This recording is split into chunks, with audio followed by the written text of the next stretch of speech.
Planes also often missed their targets, and British scientists were good at reading German signals and jamming the radars. The British public showed fortitude too. A woman named Barbara Dixon wrote that she'd never even heard of Poland, but she'd do anything to repel the beast of Hitler, who she said was trying to blow us up or murder us in our beds. Historians say attacking Britain was one of the great blunders Germany made in the war, with the next one being the invasion of the Soviet Union. Had Hitler focused all his strength on Britain and not at one point said, "Okay, we'll come back for you later," the Brits might have settled with Germany. Many people in Britain wanted that. They didn't think Hitler was as crazy as he turned out to be. Hitler had many times expressed his liking for British culture, and he said, unlike those mongrels in America, Britain had a good Aryan culture. Prior to German propagandists criticizing the British for their empire's atrocities and their plutocrats living like kings while the working class lived in the slums, Hitler had some pretty good relations with certain British politicians. Britain's army was nothing compared to the German army, and no one really expected them to hold their own in the skies.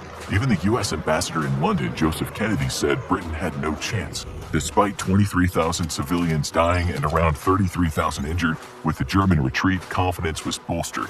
It's thought 1,000 RAF planes were shot down, with about 544 fighter command pilots losing their lives. Then, with bombers and Coastal Guard losses, that ended up to 1,542 planes lost and another 1,542 lives lost. The German Luftwaffe lost around 1,800 planes, and more than 2,500 pilots were killed. Across the pond, an American journalist wrote Adolf Hitler met his first defeat in 8 years, in what might go down in history as a battle as important as Waterloo or Gettysburg. Winston Churchill uttered those now famous words, "Never in the field of human conflict was so much owed by so many to so few." This bolstered confidence in the US too, and elsewhere in the world. Germany wasn't invincible. It sent a strong message, and for Britain at the time, having the most powerful navy in the world, it knew no Germans would be walking down its streets anytime soon. But as we said, Hitler planned to come back for Britain just as soon as he'd taken care of other matters, namely the Soviet Union. The reason we spent some time on this matter is that had Britain been soundly beaten and backed down, the whole outcome of the war would have been different. With Britain out of the war, Germany could have focused less time on one very formidable foe in Europe, in Asia, and in Africa.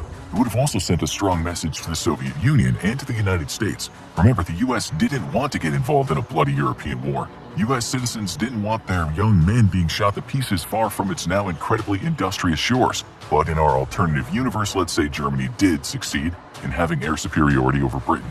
Germany might have launched Operation Sea Lion, the planned land invasion of Britain.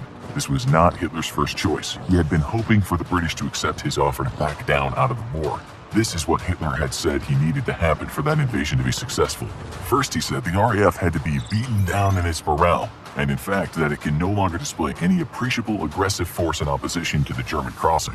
Then he hoped the English Channel would be swept of mines, and if the British Navy was distracted with fighting in the North Sea and the Mediterranean, it would make crossing the Channel into England more achievable. Apparently, even Hitler's inner circle wasn't keen on this idea, and if you read the writings of contemporary historians, most will tell you he would have failed. Field Marshal Gerd von Rundstedt suspected Hitler was just trying to bluff Britain into pulling out of the war. He said, "By God, even Napoleon failed to invade Britain." The place was a veritable fortress. The German Navy, the Kriegsmarine, was no match for the British Navy. It ruled the waves, and it had done so for years. But in our scenario, Britain lost in the air. The morale of the military and the public was very low. The British Navy, as Hitler wanted, was spread out. The German Navy fought remarkably better than expected, and before you could say Schadenfreude, the powerful British elites were foreseeing losing their empire while watching panzer tanks make a mess of that beautiful British grass. The country soon surrendered, just as France had. Now Britain was finished. Hitler could certainly win the war. With France and Britain subdued, and to our modern shame, many people in both countries were now buying into Hitler's Aryan rubbish. The Germans can now go full throttle at the Soviet Union. Okay, back to real life. Hitler had made a non-aggression pact with another tyrant, Joseph Stalin, but then he invaded Russia anyway. Never trust the word of a tyrant. The German army, full of confidence, was sure it would walk through Russia. They also said they were doing the right thing. As this 18-year-old German soldier named Henry Mellman said, "I accepted as natural that it was German duty for the good of humanity to impose our way of life on lower races and nations, who probably, because of their limited intelligence, would not quite understand what we were on about." Hitler hated Jews, but he was no fan of Slavs either. His notion that most Germans were pure